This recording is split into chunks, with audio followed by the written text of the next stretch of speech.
Bam! What's good? You already know the vibes. It's time for another hard-hitting episode of PoliSports Tea Time. Where the tea ain't sweet, y'all. We ain't serving sweet tea. Y'all know I got Political Lil in the building. Lil, what's happening? What's going on? All right.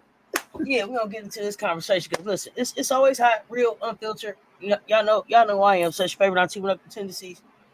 Be wise, PoliSports. We don't play the game. We break it down. This ain't no highlight reel recap. This is where sports meets systems, truth meets tension, and black women's voices cut through the noise. You know what I mean? They keep trying to drown us out in. We ain't sugarcoating nothing today, y'all. Not now, not ever. We doubling up on y'all. 2-episode takeover. First up, we're gonna talk about episode 3 of our CBA reckoning series, Unrivaled, the uprising against the WNBA status quo. And then we're gonna jump straight into a conversation about episode 4, which was sabotaging the system, roster reconfiguration, and the erasure of black leadership. So, and that's not just clickbait. That's not just clickbait. AB until us. Hashtag respect their game. Hashtag respect their game. That's not just clickbait, y'all. That's real. Let's be clear. Black women in the dub are being pushed out, underpaid, and strategically erased. But they ain't just surviving. They flipping the script with ownership, innovation, and an unapologetic legacy that refuses to be buried. Episode 3, that's all about Unrivaled. That revolutionary 3x3 league, Nafisa Collier, Brianna Stewart are building brick by brick. But don't get it twisted. This ain't just about hooping. It's a full-on power shift, a response to a league still hiding behind the curtain of progress while underpaying, overworking, and gaslighting the very women who built the game. Unrivaled is labor power. Unrivaled is economic disruption. Is black women betting on themselves and winning. And you already know, like I said, I'm not at this table alone. Riding shotgun with me is the one and only Political Lil, the truth teller, the system checker, and co-architect of this movement. Lil, go ahead, finish setting this table because it's time to serve this truth piping hot. People need to hear what's really going down. What's happening? What up? What's up? And thanks, Auntie Cess, for allowing me to be on the show and to bring the politics. This is where we pull the curtain all the way back. And in episode 4, we're going to drop that sabotage on you. Not just the kind you see, but the kind you feel. And there's a pattern unfolding in the WNBA. And it's not about cap space or roster flexibility. It's deeper. It's about calculated removal of black women from leadership roles. On the court, on the sidelines, and in the narratives. And what we're seeing is a strategic rebrand of black excellence that's being pushed out of the room to make for a softer, what they think is a more marketable aesthetics. But like Lamar said, you can't fake influence. So let's be real. It's coded, and veteran black players are being labeled expendable. Black coaches are overlooked for PR-friendly hires. Media visibility is being fumbled in one carefully curated narrative. And it's not progress. Not if it comes at a cost of erasing the very women who built this foundation. So today we're going to unpack that, discuss it. We're going to talk about the economic uprising of Unrivaled and a silent purge of black leadership. And some uncomfortable truths behind the WNBA so-called evolution. So we want to pull you all into the discussion as well. So, make sure you hit the chat, drop your thoughts, your questions, and your smoke too. We want to hear from the PoliSports Nation because movement is collective and your voice does matter. So we're going to sip that tea slow. We're going to speak loud. But today we're going to expose this blueprint and honor some of these disruptors and then call out this sabotage. All right, I appreciate y'all popping in on LinkedIn, YouTube, Facebook, Twitch, X, Instagram, wherever you at. Hit the like, and then make sure you pop over onto YouTube. Pop over onto YouTube and hit the like over here, the like and the subscribe over here for us as well. If you're on some of those other platforms, to help us push this out in the algorithm. This is the space where we can really push it all the way out. Steady Entertainment Sports was good. Steady NT Sports Coach was good. Appreciate y'all pulling up, joining in the conversation on the Instagram. Let's get into it. Let's go all the way back. Let's go all the way back to the root. Unrivaled, because it ain't just some cute little side hustle. It didn't come out of nowhere. It was born out of straight pressure. Out of pressure. Working and lurking, like to share. All love. Kia Highlight, what's good? Appreciate the like to share, fam. So let's get into it. Let's get into it. We've been talking about, where this movement is coming from. Like I said, it's coming from straight pressure, exhaustion, a pattern we've seen too damn long. Black women being the engine of the W while getting handed crumbs like they should be grateful. We've been saying it. Low-ass salaries, dangerous overseas grinds, no real off-season support, and the league dragging its feet while these women out here carrying it on their backs. These black women carrying it on their backs. So what did Nafisa Collier and Breanna Stewart do? And it's not just black women. All black and brown women carrying it on their backs. And as far as Breanna Stewart, all these women carrying it on their backs. They stepped back, looked at the W's whole broken system and said, nah, this ain't it. Not out of ego, out of necessity. This wasn't about chasing clout. This was about survival. They didn't beg for a better seat at the table. They just flipped the table over and said, we're going to build our own. We're going to build our own that allows everyone to sit at the table equitably. Equitably is the goal, and have the control. A table that's player-owned, equity-first, community-rooted. That's what Unrivaled is. The first ever 3x3 offseason league where athletes are running the show. Blueprint for autonomy, y'all. We see control and compensation are finally in the hands of the women doing the work. And if we're gonna be all the way real, the labor, this had to happen. You know what I mean? Because of how they were treating the labor. This had to happen. If you're in this league, if you're black, loud, and dominant, you ain't always embraced. You're targeted, period. Look around. Dejanay Carrington, Angel Reese, dragged for doing exactly what white players get celebrated for. Asia Wilson, best in the world, she can't even hardly get on TV, still fighting for some respect. And then Dejanay out here, she's schooling folks on and off the court, getting met with hate, more hate than headlines. Last season, 2024, 3 black players had physical encounters with Caitlin Clark, Kennedy, Diamond DeShields, and Dejanay Carrington. Only one of them is still in the league a season later.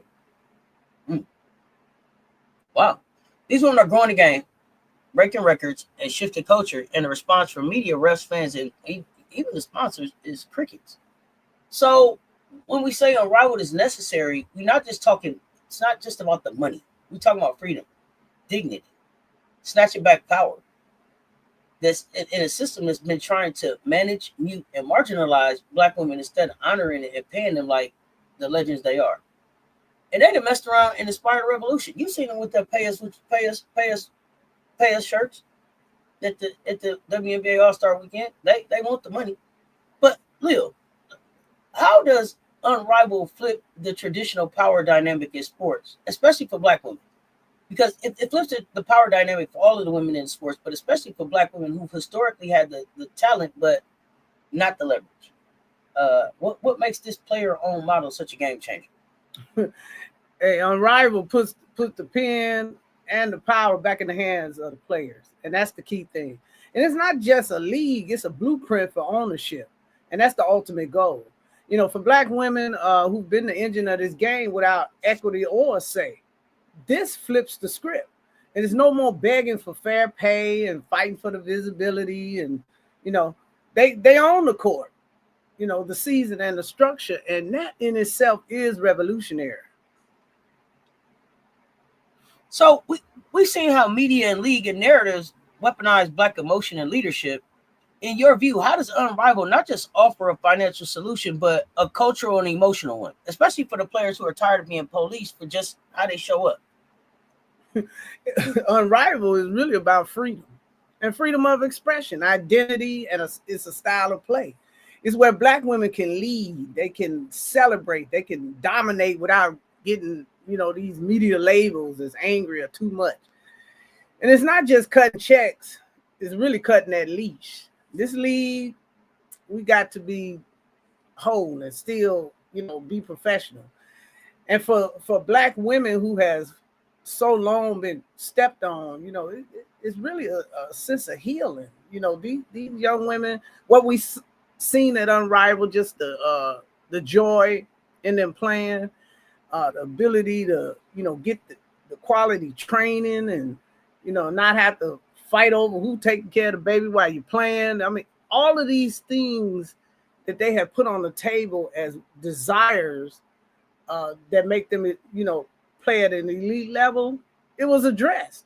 And, you know, and that's got to be a charge. It was no expense spared. That's what I really liked about it. From the accommodations in terms of where they live, the ability to bring their children, bring their families, all of that well taken care of. It was a thought process of people who have lived the disparities.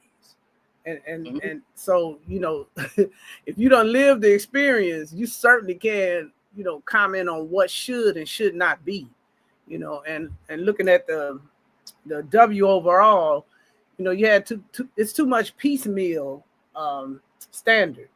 You know, there's not a league standard across the board for what type of facility you got to have in order to be in the league, how you have to treat your players, how you have to take care of them. None of that is standard across the board. It's like, you know, as long as you can pay your little entry fee, league willing to take your money and let the players take a chance. And that's, you know, Unrivaled has set a standard that the W gonna have to meet, or they gonna wind up in a fold. So, and I agree. Let's stop sugarcoating and call it what it is. It ain't just Unrivaled ain't just a new league. It's a liberation strategy. It's what happens when hoopers get tired of being used, underpaid, and overlooked. So, and they finally decide they're done playing by the old rules. They threw all the old rules out. They say, "Hey, we done with that." It's born in the cracks of a broken ass system, and the WNBA still stuck in low pay, risky overseas grinds, no real health protection, like you said. It's a product of a league that's been asking women, especially these black women, to sacrifice everything and smile through it. They're tired of smiling through it. So I think they had over $100 million in investments, locked in with TNT, and made a full-blown business revolution. But the time is not accidental. And I think that's the important thing, is that this time it isn't accidental. It's pulling up just as we watch these women in the dub get quietly pushed out the paint. Black women is quietly getting pushed out the paint. Roster cuts, coaching shakeups, media silence. It's another headline about who being replaced, erased, or disrespected. What happens when the women the league tried to mute now own the mic? When the ones that they sideline start their own league, when they don't have to ask for respect because they built a space where it's a non-negotiable, and respect should always be a non-negotiable. That should always be off top. That should be a non-negotiable. I don't understand. It should be the basis of anything that you start has to start with respect. They keep looking at it like it's here to compete with the W. It's not here to compete with the W. It's here to confront the culture that built it. And that confrontation is creating a shift, but it's not a competition. So this is a league where the players are calling the shots, and the game don't come at the cost of your peace, your health, or your future. Being excellent as a black woman doesn't get you punished; it gets you paid. Let that marinate. It get you paid. The excellence gets you paid because it should. Mm-hmm. They tell you to be excellent. That's what. Be excellent. But Lil, how does Unrivaled not only address economic inequity but also offer a counter narrative to the erasure of black women we're seeing inside the W right now? Well, you know, it does that by the simple fact that they're not waiting for a seat at the table, and it builds a new one. And black women are at the center of it and not on the sidelines like they are in the W.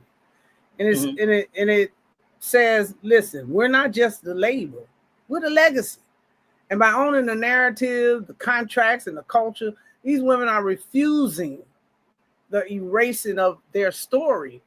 And they're going to just rewrite the story in their own time. You're not going to forget us. And you're not going to continue to step on us. You know, if it takes us removing our labor from the equation, then, you know, that's what's going to happen. Because, you know, people not coming to see owners. You know, they're not coming to see the GM. They're not coming to see head of basketball operation. They come to see the ladies perform. These ladies perform at an elite level. And so all they're asking ownership to do in the W, you know, is give us what we need to be able to perform at an elite level. So, you know, even though it's not in competition with the W, let's be clear about that. Mm-hmm. But it's in competition in terms of how we expect to be treated, you know, as an elite ball player. You know, it's not interfering with when they're playing ball. It's done, you know, during the offseason And that was a problem that they needed to address. Everybody doesn't want to take a chance to go to Russia and play. I don't care what the pay is, especially after what happened to Brittany. You know, these women feel like they ought to be able to, you know, train and develop for the next season right here at home. And so Unrivaled is providing that. Yeah, no more dollars. He said Unrivaled gives the players more options and leverage with negotiations in the W. It should.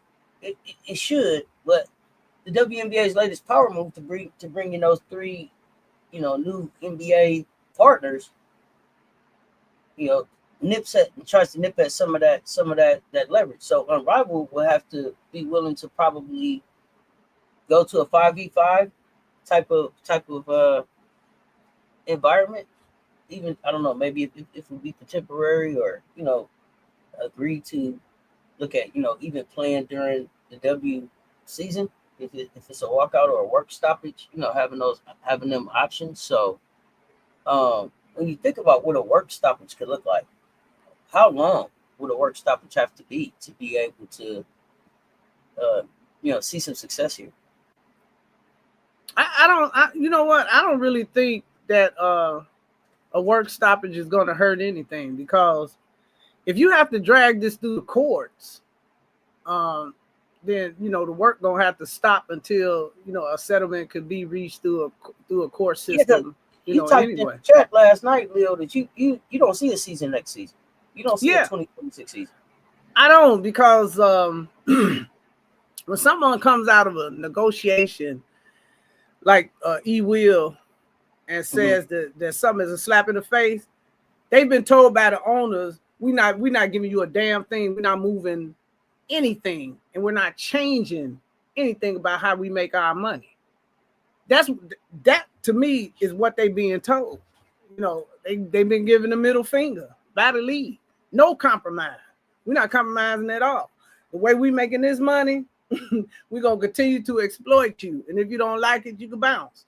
So I don't see it. And if the players don't hold the line, this opportunity will never come again. And this is more of a stretch into other labor markets.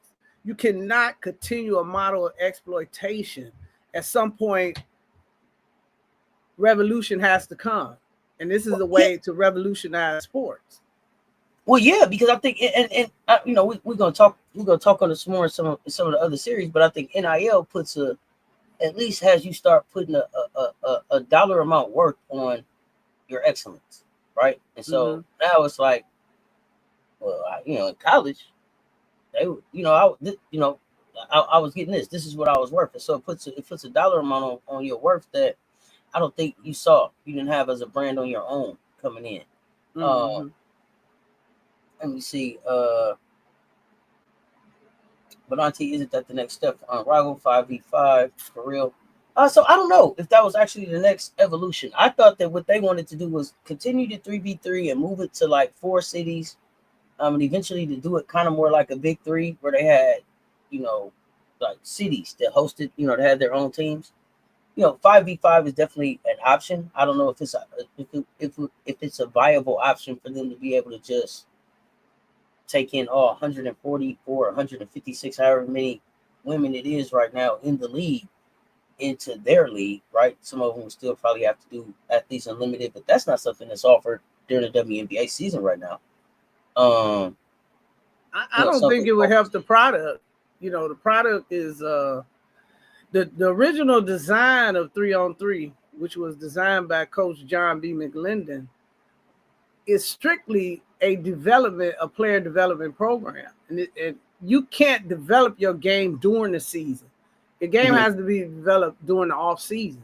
So if they went to a 5-on-5 model, they would be competing with Athletes Unlimited and, you know, some of these, and there are other 5-on-5 leagues. And I think it would defeat the purpose of the pure development that these athletes are, you know, supposed to be getting with Unrivaled. What if they kept their 3v3 season, but then had a 5v5 season at the same time the WNBA is supposed to be taken out? Maybe just during the work stoppage, so people make a little cash or something, a little money. I don't know. Well, I think they have to think about how they still get paid during this time, during this work stoppage. Yeah, another Especially if thing. It's gonna mean no season. Well, another thing is you gotta consider the that you have a new league coming online in 2026. That's gonna be playing at the same time as the WNBA, the Upshot League, headed by Cheryl Miller. That league is coming online next year. So I don't know, what their talent pool is. Right now they only have 4 teams, primarily located along the East Coast. But they have some secondary market stadiums, nice sizes, some 10, 15,000 seat stadiums, and they selling their tickets for like $44. They have some $44 package currently going on. So, you don't know if some of the players will want to fold, into something like that. Then you got, Athletes Unlimited. Of course, they, kind of play, right before the season, but they could, of course, extend. So, all right, I'm gonna me, I keep it real. Upshot, I don't know how to take Upshot no more. After the shot they shot at Angel, I don't know. Yeah, that was very disappointing. It was crazy to me. So it was unnecessary. It was like, it just left a whole bad taste in my mouth. Like, y'all seem real mean girl mad. For what? I don't know. It just so. Yeah, I think I think that's all about access to capital, but could be. Authenticity is the new currency. It's a new currency. You don't have to get out here. The day of the plantation house ninja versus the field ninja, that's over with now. You know who broke that mold? You know who broke that mold? They won't talk about it, but you know who it was in this era? Marshawn Lynch. Oh, absolutely. They kept putting Marshawn up there. He kept on saying nothing.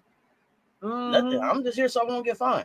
Now, when y'all want to talk about what I want to talk about, because that's all I'm going to talk about, then I'll talk about it. Next thing I know, Marshawn everywhere. Everywhere. Brand went crazy. Authenticity. That's what people want. That's it. Breath of fresh air. They respect people tired of people putting on airs, being on bullshit. People, be who you are. Be who you are. People appreciate it more, and it's easier to maintain it if you just be who you are. If you keep introducing the people to your representative, then you got to keep being your representative everywhere you go. We got time for that. Be who you are. But let's get back into the liberated labor. When we talk about liberated labor, what does it mean for current and future players to see ownership?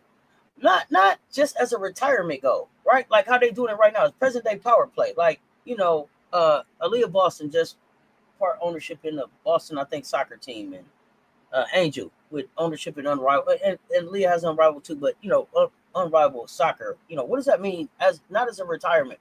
Ooh, when I get old, I'm gonna get a team. Ain't nobody got time for that. I'm gonna get a team tomorrow. What does that mean? It's a liberated labor, and it means that you're not just playing the game; you're setting the rules. Ownership now, not later, and that tells the next generation that power doesn't have to be postponed; it can be present, active, and it's necessary if we want freedom and not just fame. The ultimate goal in this society, in this economy, is ownership. Pieces of ownership. That's your ticket to real liberation. In a capitalistic system, only what you own and control really matters. It makes a difference. So these I'm looking at Flaw J and Hidalgo and all them that's coming behind, and even some of the young ladies getting a taste of that ownership in Unrivaled. This is going to be big for the mindset of these young people, and it's going to be inspirational to all young people in whatever endeavor that you in, whatever industry, you're going to be seeking out ownership. And why not? You know, that's how you change a nation. Oh, that's right. That's right. Oh, and that's right. Angel does have ownership in the soccer team. She was one of the She first got ones soccer out this rookie class to do it. Out this new era to do it. So yeah, absolutely. Shout out Angel. She does have some ownership in the soccer team as well. Unrivaled as well. Ownership on their resumes. I'm loving it. And y'all tell me in the chat, would you support a league, built by the players for the players?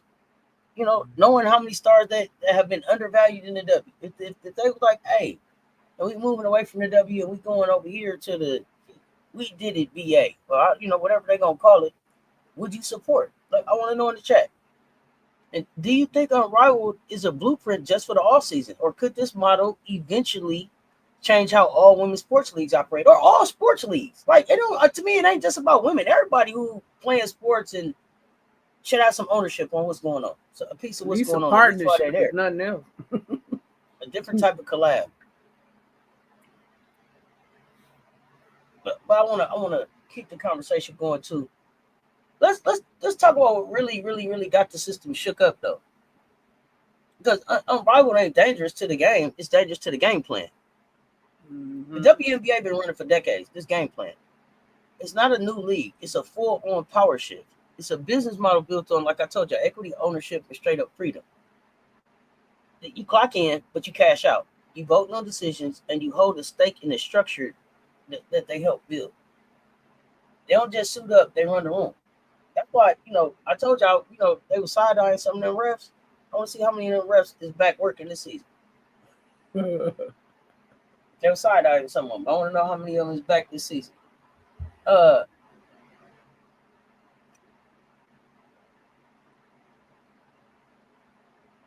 It's a direct threat to top-down gatekeeping model. The WNBA is, and I don't know why the WNBA is so tied to this gatekeeping model. I don't know why that's what they want to be in. It's not even that it's a 3-on-3 format, right? But that format is fast, it's flashy, and it's made for the scroll generation. It's made for that. It's highlights, it's headlines, it's heart, it's hustle. But the revolutionary piece comes from the ownership, the storytellers, and the shot callers, being the athletes. It's no more overseas burnout, no more waiting for the crumbs, no more asking for a seat when you already built the table. But the part they don't really want us to say out loud, Lil, hold on, give me a second, y'all hear me? They don't want us to say this part out loud. While Unrivaled is giving players power, the WNBA been out here snatching it behind the scenes. Mm-hmm. Especially from black women. Peep the patterns. Coaches shakeups, executive erasure, black women being sidelined while white and Euro coaches flood the league. With the same resumes our sisters been had. Dallas and Los Angeles Sparks did a swap right in our face. Like we didn't recognize it because they did it slow. Y'all swapped them coach. Y'all don't tell me that Letitia ain't on her way. Stop playing. I see her and I see the change made. And the excuse is calm, disciplined, professional. That's coded. It's colonized language for controllable. Y'all know how a control word bothers me. They don't want passion. They want silence. They don't want culture. They want the look of diversity without the truth that comes with it. Mm-hmm. And if you too loud, if you too rooted, if you too unapologetic, you out. Be respectable in their eyes, they get you promoted. What the hell is respectable in your eyes? Tickets, merchandise, sharing, advertisement. Okay, so y'all will support. I'm here for women getting ownership and getting what's owed to them. And not only the women, y'all, all of them. The world turning over, and the players are understanding that the figures and shares don't add up. Then you got to show them. They can't even see them. Mm-hmm. Yeah, we're going to have a lively discussion on that one. They don't ever want the truth that comes with the diversity. They don't ever want that. It's a rejection of plantation politics dressed up as professionalism. It's these black women saying, you're not going to exploit us. You're not going to exploit our labor, erase our voices, and still expect us to carry your brand. That era is dead. Cancel culture on that. Mm-hmm. It's ours now. It's only just getting started. So let's keep cooking. Let's keep cooking. Unrivaled turns the labor force into the leadership class. Lil, how does that shift ripple beyond just basketball? And what does that model say to every young Black athlete trying to navigate these systems? Hey, it tells them, hey, you don't have to beg for power. You can build it. And Unrivaled is the one that flipped that script. And it's a blueprint for every young Black athlete to stop seeing themselves as replaceable talent and start seeing themselves as transformational leaders. You know, these you can see it in football with how Shador came into the league, and even though they tried to knock him down, humiliate him, and front him, he still popped off with 250 million in jersey sales and was able to eke him out 15 million for a percentage, even though I think it should have been twice as much. These young people are learning that they have the value that these leagues need, because I don't care what kind of league you got. If you don't have labor, if you don't have the talent, then your league is not going to be something that the customer is going to, pay a high price for. And the regular person is being, priced completely out the market. So the people with money, real money, they don't want to come see garbage. They want to come see the best product on the floor. I was looking at these Unrivaled coaches because I forgot who they were. 2 Black men, 2 white men, 2 Black women. No white female head coaches. I didn't realize that. That I didn't realize. Interesting to see. But all either coaches that only had one or very little head coaching experience, look like. Is Teresa the only one that had any head coach experience? I think she was, because even Handy didn't have Bill Handy, Adam Harrington, Nola Henry, DJ Sackman, Andrew Wade. Yeah, I think she was the only one. Interesting. Interesting what they do with the coaches there, but I didn't realize there were no white female coaches in that league. For the audience, y'all let me know. Do y'all think a league like Unrivaled can force the WNBA to rethink, really rethink how it treats its players, coaches, and culture builders, or will it just ignore it or try to sweep it under the rug or try to bully it out the way? What do y'all expect the WNBA's real reaction to be to Unrivaled? It look like they kind of whining about it right now.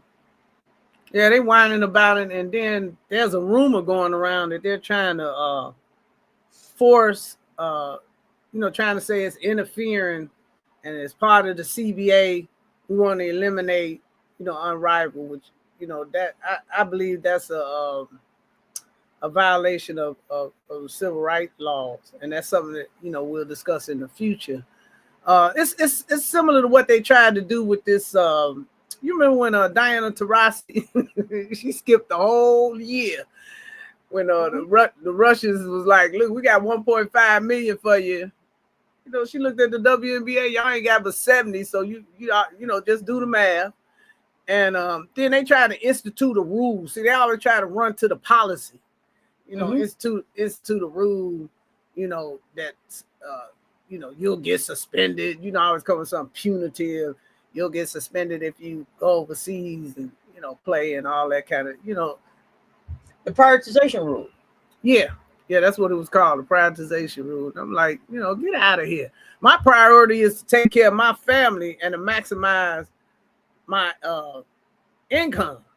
That's the priority, not to sit up there while you sitting on 1.5 million and then I'm down here in the poor house. But that's the mentality of the people that are up there running the league. They haven't left the plantation yet, and they still got that same belief that you property and not a person, and that's the way they treating these players.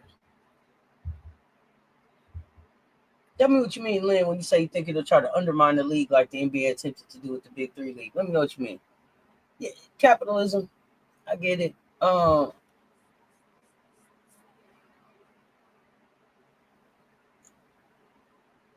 It's gonna be how long?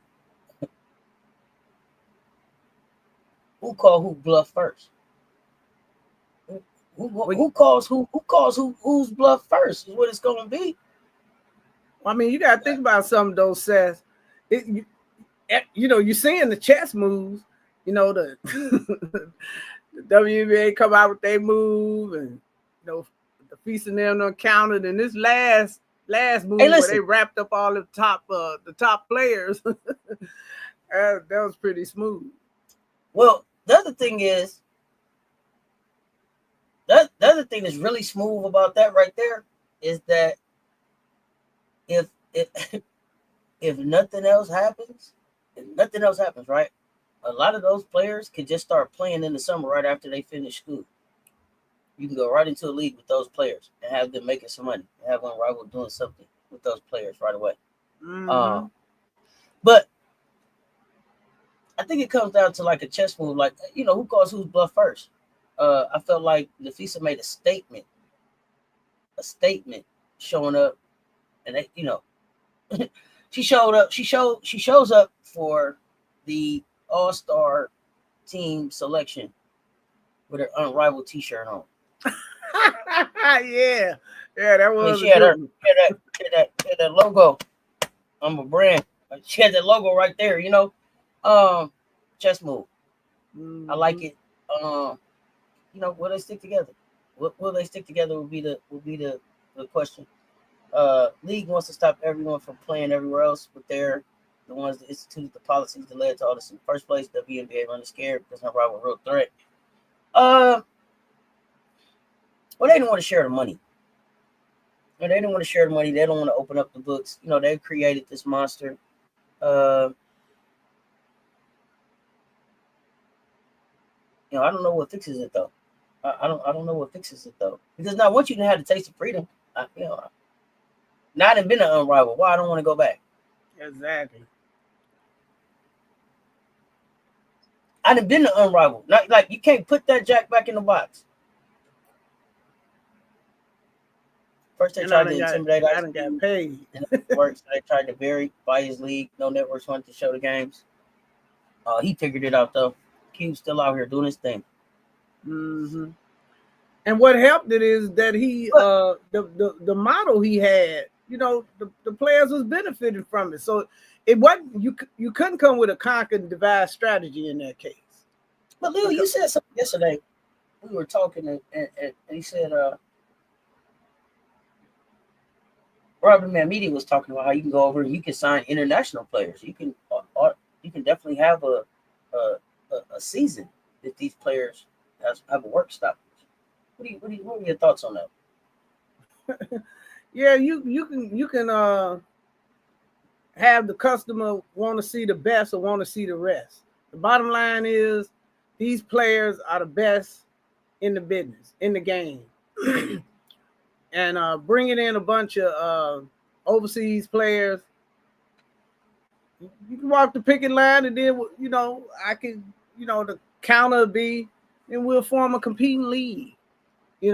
That's an unnecessary move. That's one of them 1800 old school when you got total control moves. You ain't in that position. You don't have total control. These people are not robots, and they looking for partnership. And not property ownership.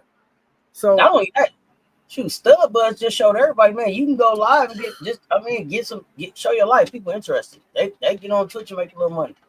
Absolutely. Make a couple Twitch dollars. And they own that media. They own that media, and look how far ahead they was of the WNBA. They have nothing compared to what the Stud Buzz pulled off. The Stud Buzz did that with an iPhone, a scooter they got off DoorDash, and a DoorDash microphone. Okay, 72 hours of straight action. Okay, I'm not playing. I'm serious. Creativity. They lost the microphone and said, DoorDash another. DoorDash a scooter, so we don't got to wait on the scooter. We about to give them everything we got.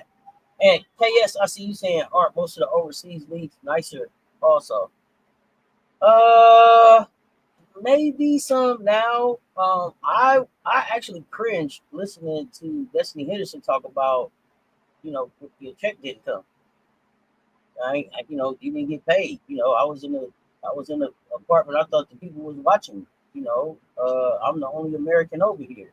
Even the same thing. So, you definitely making a sacrifice. I think it's better than like when Candace and them had to go over there because you got video, phones, and all that stuff. But you're still away from your family. You're still missing holidays. You're still making a tremendous sacrifice.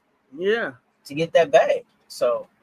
And you're dealing with the politics. You don't know the geopolitical situation might blow up in your face. For example, they had the young lady from LSU over there playing in Israel.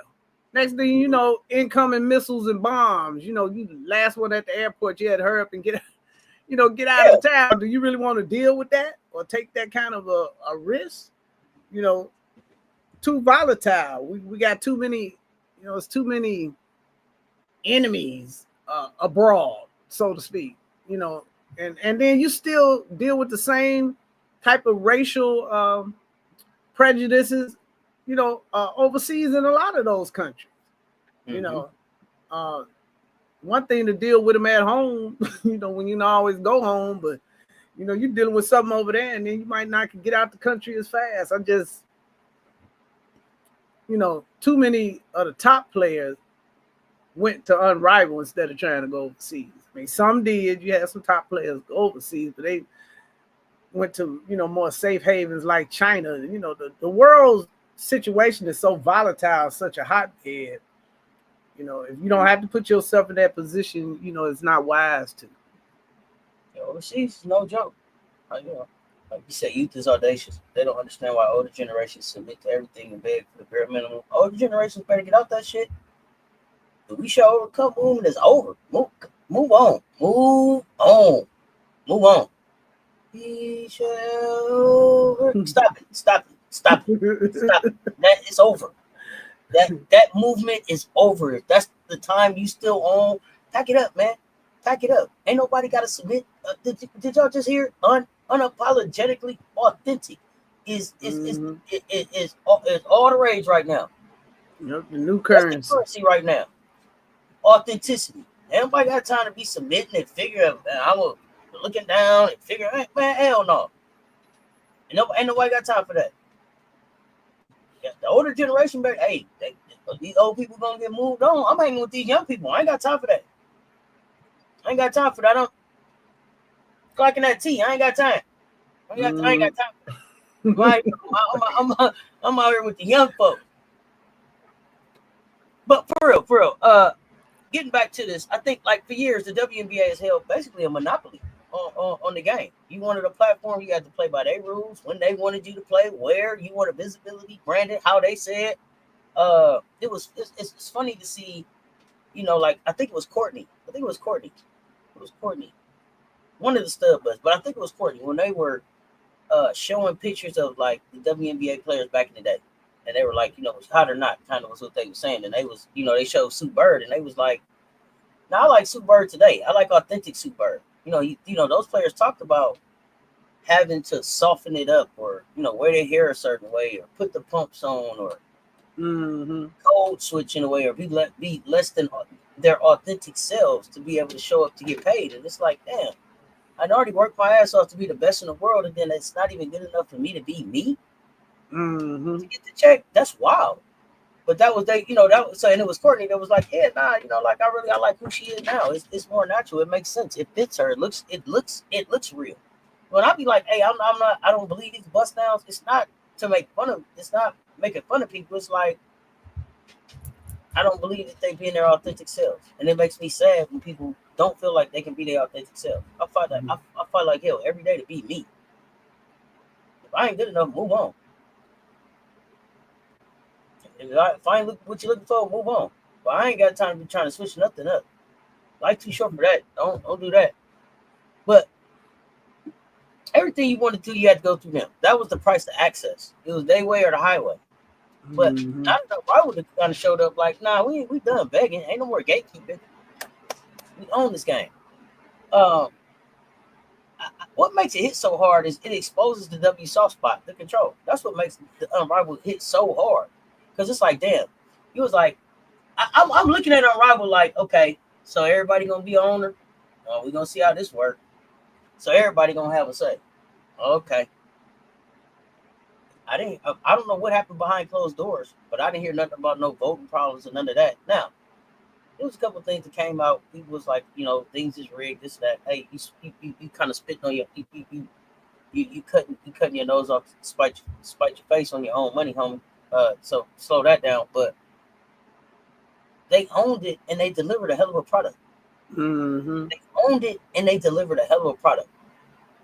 From the 3v3 to the 1v1 to the playoffs. The only thing that I really remember them fumbling is the merch being able to get sold, but the WNBA was in the way of that, and the way they announced the team.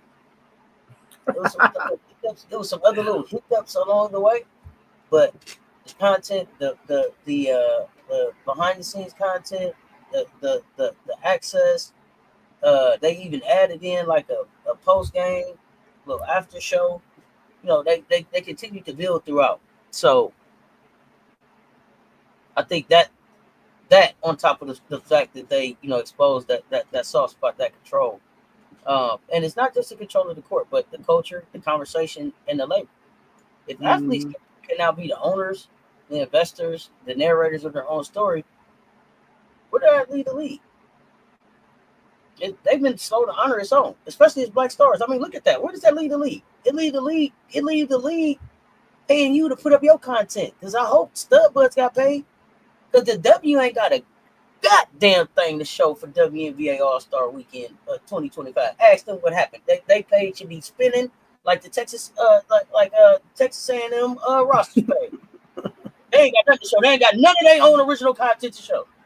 They should have anything up. Because ain't nobody talking about nothing they did. But let's tie this straight into episode 4, because it's not just about who gets to hoop. This is about who gets to lead. Now, Lil, the Dub love to throw around buzzwords like diversity. Maybe talking about equity, inclusion, but the receipts never line up.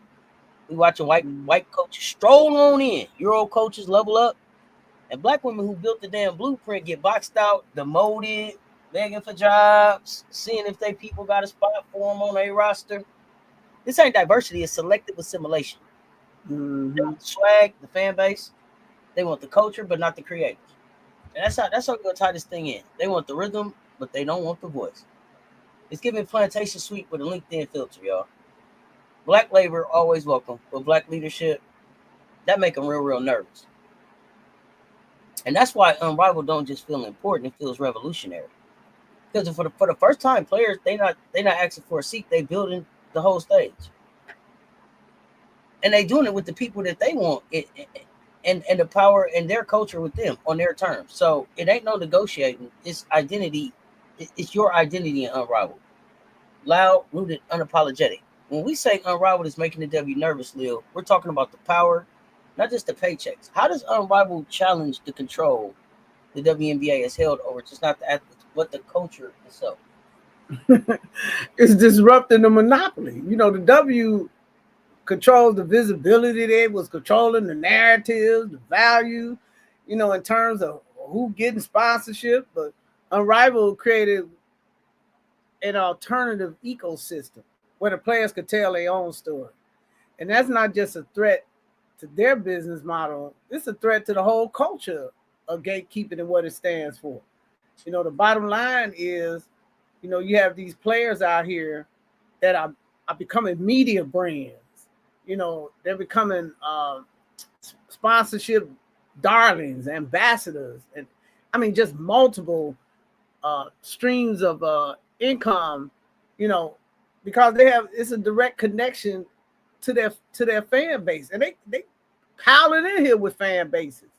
Each one of the ladies that enters the league, they have fan bases of their very own, and then those fan bases connect to another fan base and another fan base, and so you able to deal with the customer directly instead of having the league to tell the public who gonna be what, and that's the beauty of Unrivaled, is that you're getting a chance as the labor to be valued, and paid for kind of what your labor is worth.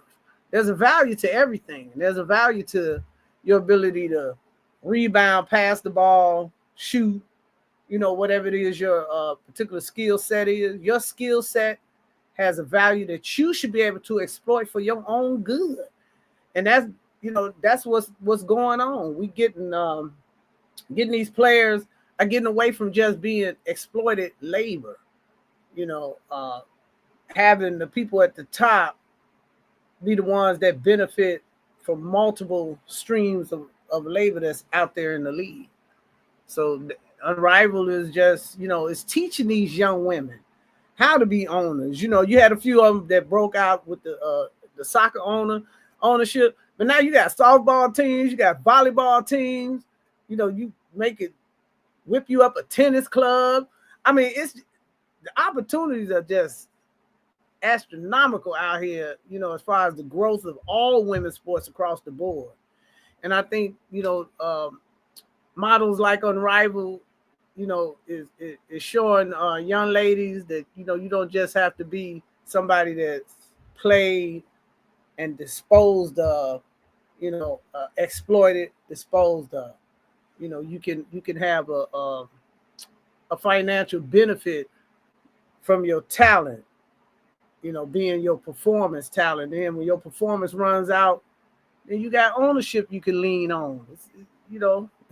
It's sort of like a pension, in a sense, but that's what they learn. And then they learn so much from each other when you in that space. You got women down there with specialized degrees, in finance and in other academic specialties that you can partner with. It's just so many things. I've seen a lot of partnerships come out of Unrivaled. People down there asking, hey, how can I get in on this? Can you teach me how to secure a sponsorship over here? This, that, and the other. So it's a beautiful benefit to it. And it does not eliminate the league of investors or people who invest in, it's just that people want to be partners. They want partnerships, not just you exploit my labor and then you run off with all the goodies. People want to partner up with these capital people that got that kind of capital. So Unrivaled is just a good blueprint, and every revolution starts with a blueprint. You have to have a model that can be followed. It's far from being perfect, but it's going to be perfected over time. Mm-hmm. And if the W doesn't take advantage of partnering with Unrivaled, then eventually enough money can come into the system where Unrivaled can wind up partnering with another league, and the W can find itself as a secondary league. I mean, it like I, when Candace said it was her summer job, it was like, damn. Yeah, it kind of is a secondary league. That's because they don't want to change their model. I mean, they did it with the guys, by giving them the that BRI model. But why is it so out of the realm of doing that with the women? I just don't understand that. But then it goes back to the ideology that white men find black women to be last on everything. So. And then one thing I want to say right quick too. Yeah, go ahead. Get that ideal out of your head that these women aren't sophisticated, educated, business savvy, because that's not the truth. They don't run into the league straight out of high school or 1 year of college and no further education. These women have to wait until they have a degree.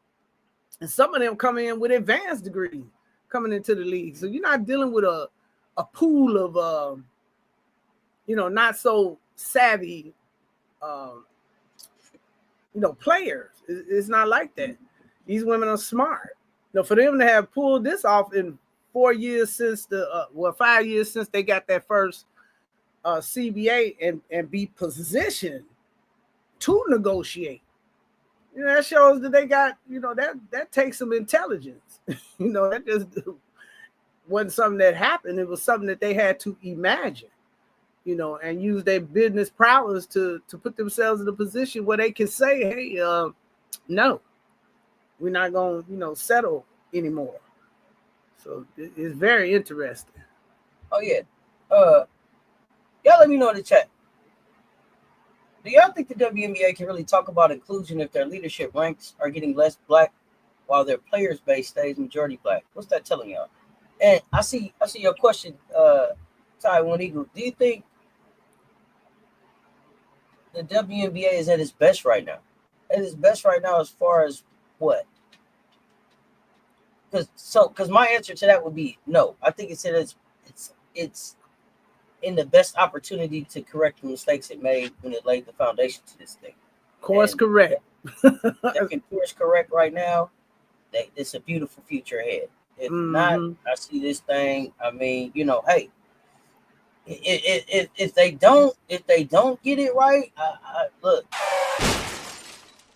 Yeah, that's crashing. I see this thing crashing out. I don't see this thing working. I have a hard time taking the league seriously that doesn't hire the hard-working players that all have degrees and decades of experience playing. What are the pitfalls? Even what are the risks? It doesn't hire the hard-working players that all have degrees and decades of experience playing. Tell me what you mean by that, KS. As far as competition, competition is getting better.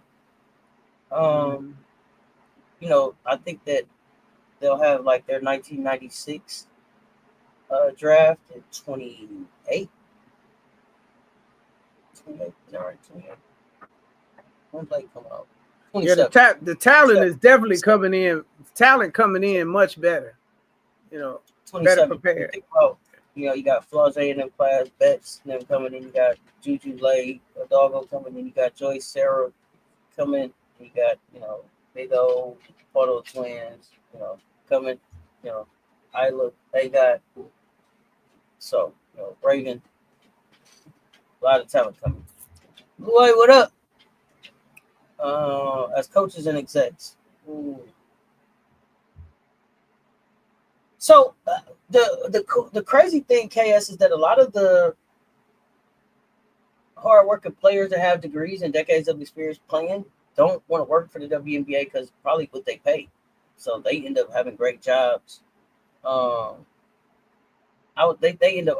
I'm with you now. They end up finding great jobs in other leagues, in college and in NBA. Like Swin Cash. I don't know why she's not. I don't know why they didn't pick her up. Great exec. Who else? Somebody else just got hired. Assistant coach in Phoenix, I think. Tolliver. She could be a head coach somewhere. Carolyn Peck should be a GM in this league somewhere. A lot of running basketball operations. She should with the experience she has. A lot of talent that they could have, but for whatever reason, they don't want to come back here.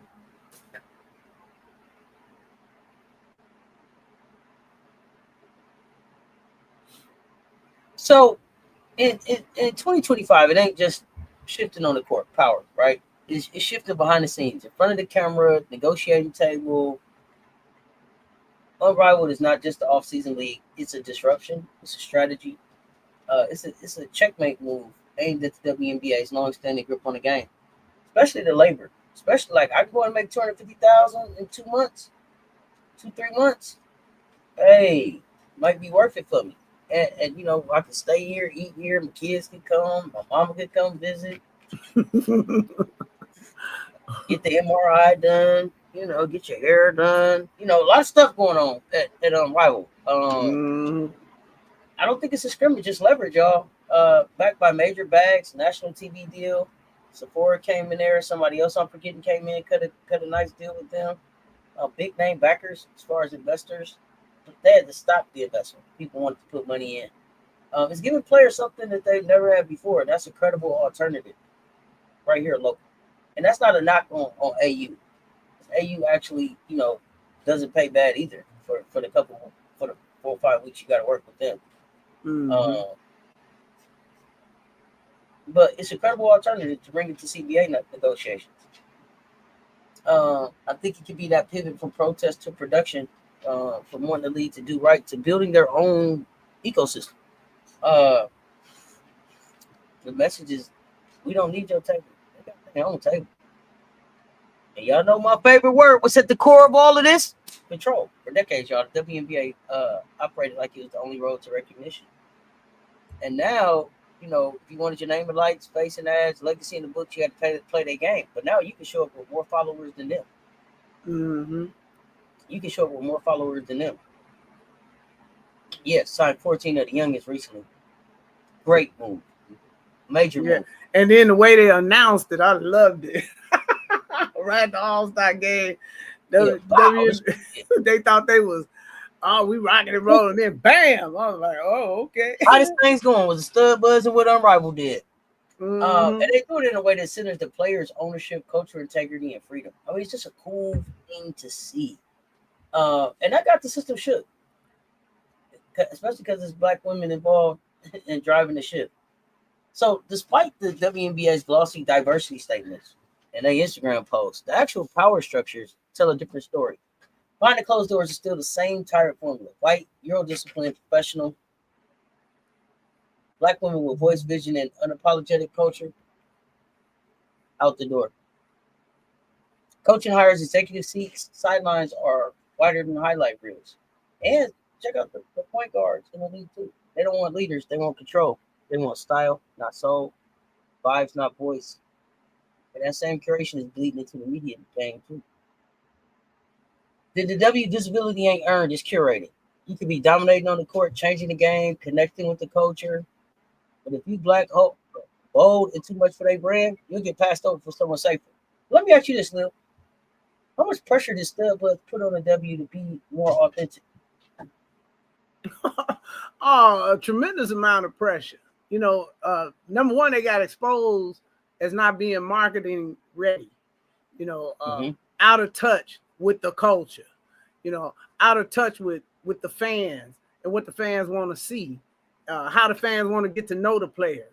They need to loosen that tie, and start hiring people in positions that have connections to the young fan base that they're courting. For someone to come behind, get to behind information, and for you not to have even a counter, just shows how out of touch and you're over corporatized, or you trying to over corporatize something, that the culture is trying to embrace. Young people love sports. Sports is so much a part of our existence in this country. And so the people want to get to know the players. See them on social media. There's so much visibility around the player. Now you want to see how they act at the party. They throw down like I throw down. They throw down like a 23, 24-year-old. That was just that was just a great idea, and it just showed how far behind the league is in terms of what their consumers want. And so they need to check the temperature, and they certainly didn't read the room. Yeah. Well, Caitlin Clark fans attacking Kelsey Mitchell and her sister, the social media destroyed the Indiana Fever locker room. The Indiana Fever locker room should have learned from last year when Caitlin Clark's fans attacked Aaliyah Boston how to deal with that. So I hope they have figured that out. Unrivaled flipped the script though. It's forcing the WNBA to face the truth they've been ducking. You can't erase what we've already built, and you can't mute what's now amplified. Black women are the blueprint, and so we own the mic, the moment, and the market. Hashtag respect her game. How does Unrivaled change the power dynamics in labor negotiations, especially for Black women athletes who've historically been excluded from ownership, and decision making? Unrivaled and put the players at the table as owners and not just workers, and that's just a fact. And for Black women, that's a big thing. It shifts the Black women from being managed to being managers, and it forces negotiations to respect the value and their voice and what these women already know, in terms of what they can do. In other words, they're going to be able to survive a work stoppage. That it wasn't looking like that a couple of years ago. With the way they come, the players had these brands, the way they setting up these deals independently is going to allow for them to, to survive long enough where it's not a financial desperation that they come back. They can remove themselves from the sharecropping model where the owner owned the land, and in order for you to have some product, you had to go work that land. It's not like that no more. We got our own land now. We can go over there and work that while you try to figure out, what it is you need to do to partner with us and stop, having us be some exploited labor. I don't know, some of these owners, they kind of up at age, maybe came through in the 50s and 60s, where things were politically different, but it's just different now. And it's time, the whole world is changing. They're getting away from colonialism, and so that kind of model and the exploitation of labor sources like that, it's just time for a change.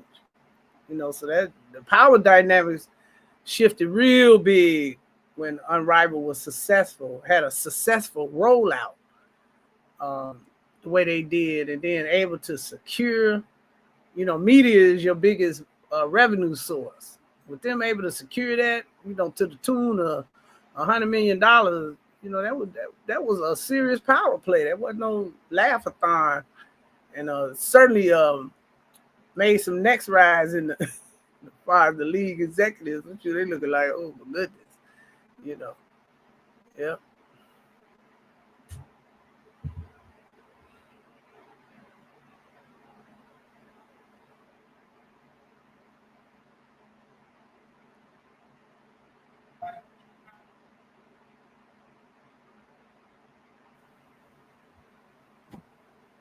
Y'all got me? Yeah, we got you now. Okay. So yeah, I just wanted to be crystal clear. I did. I think I love everything you said, and I want to be crystal clear about where we go from here, because it's bigger than basketball, right? I think this is a boiling point of a legacy Black women athletes been carrying on their back for generations.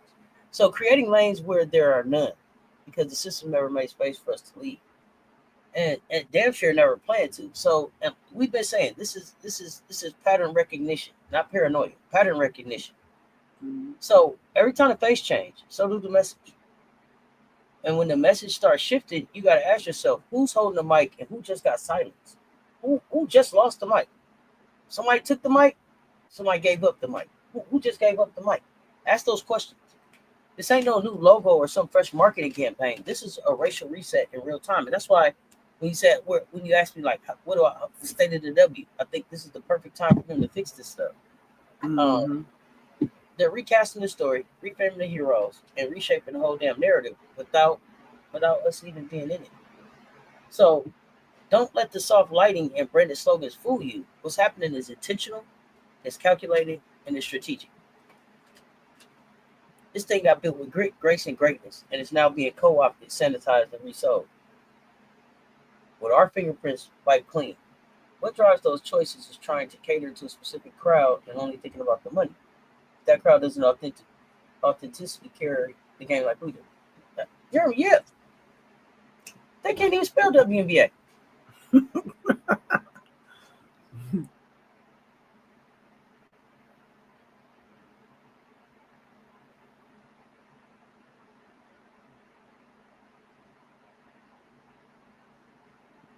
Yeah, they can't even spell WNBA. But before we wrap, I got one question for you. The fans, the culture, the ones that love this game. Are you really about women's sports or just comfortable when it looks how you want it to?